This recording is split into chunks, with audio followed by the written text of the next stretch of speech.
The 7-year-old girl trapped in the bank vault was struggling to breathe.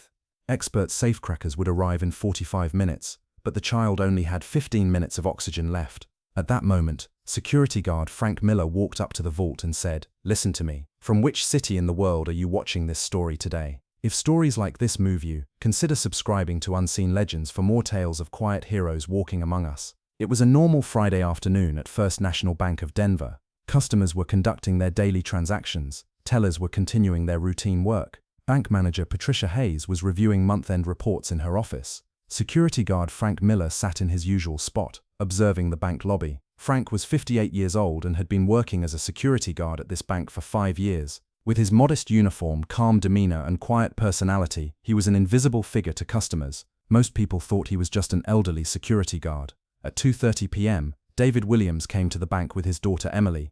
Emily was 7 years old, curious and very active. Her father was going to make a large money transfer, and they needed to go to the special vault room for this transaction. The vault room was the most secure section of First National Bank. It was a steel-walled area with a special ventilation system that had been in use since the 1950s. The main vault itself was equipped with state-of-the-art security systems. While David Williams completed his transactions, Emily looked around curiously. The large steel vault door, the complex lock mechanism, everything was exciting for her. "Dad, how does this vault open?" Emily asked. "It's a very complex system, Emily. Only specially authorized people can open it," David replied while signing documents. Patricia Hayes checked the transactions. "Mr. Williams, everything is complete. Your money has been transferred to your account." At that moment, Emily's curiosity kicked in again. While her father was talking with the teller, the little girl wanted to see inside the vault. The vault door was open, and inside was very dark. "I'll just take a look," Emily thought as she entered the vault. Just then, the vault's automatic security system activated.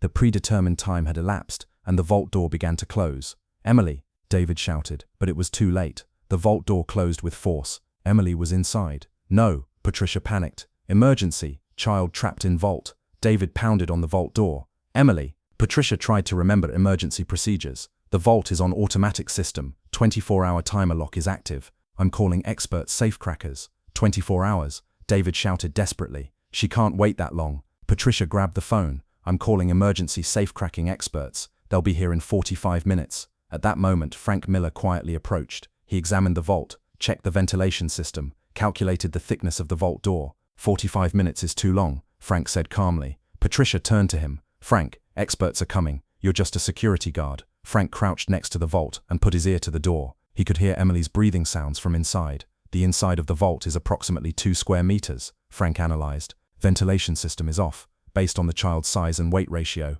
"What are you saying?" David asked hopefully. Frank slowly stood up. "Oxygen calculation. There's approximately 15 minutes of oxygen in the air inside. We can't wait 45 minutes. Patricia looked at Frank in amazement. "How do you know?" "Because I designed these types of vaults for 30 years, Frank quietly replied.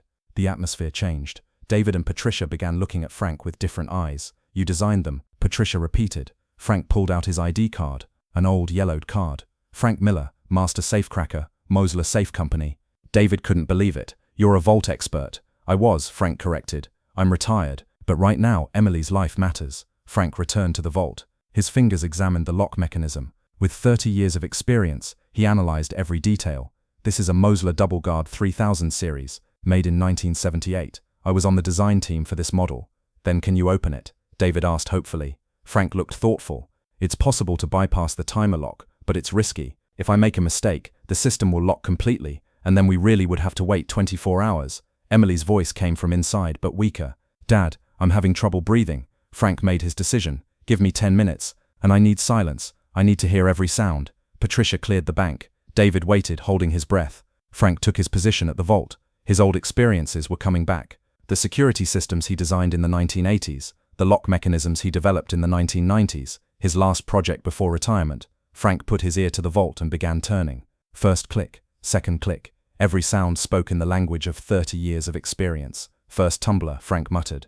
"Right 15. A lock sound came. Correct. Second tumbler. Left 32. Another click. 2 tumblers were open. Third tumbler. This will be difficult. Precise adjustment required." Frank's fingers worked with micrometer precision. Years of experience. The advantage of being the manufacturer of the vault. Left 8. Stop. Right 2. Now left 6. Click. Fourth tumbler. Critical point for timer bypass. David held his breath. Emily's voice was now very weak. Frank focused on the final adjustment. This point allowed no error. If he did it wrong, the system would reset, and they would have to wait 24 hours. Right 27, stop, left 11, now right 3.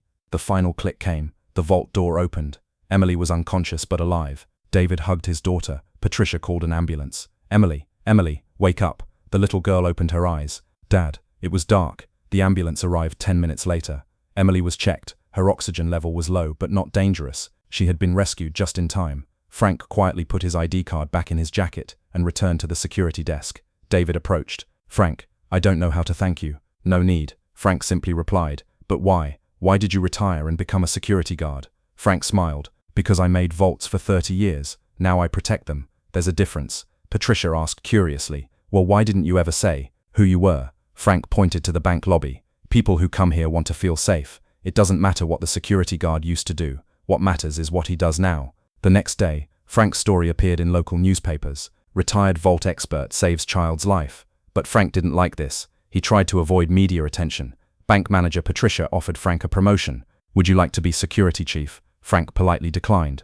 I'll stay as a security guard. It's peaceful here. David Williams continued to come to the bank every week with his daughter Emily to thank Frank. Emily saw Frank as her hero. Frank Miller had gone from designing vaults to protecting vaults, but his real purpose had never changed, keeping people safe. Sometimes the greatest experts do the most modest jobs. They are heroes who designed vaults for 30 years, then protected those vaults, serving quietly but saving lives when needed. Frank Miller had retired, but his real expertise had never left. Have you ever had someone you knew as ordinary turn out to have extraordinary expertise? Share it with us in the comments. And if stories like this move you, subscribe to Unseen Legends to hear stories of quiet heroes living among us. Because the next time you see a security guard waiting quietly, you might be looking at a former master craftsman. This story is a work of fiction, created to honor the spirit of service and expertise. Any resemblance to actual persons or events is purely coincidental,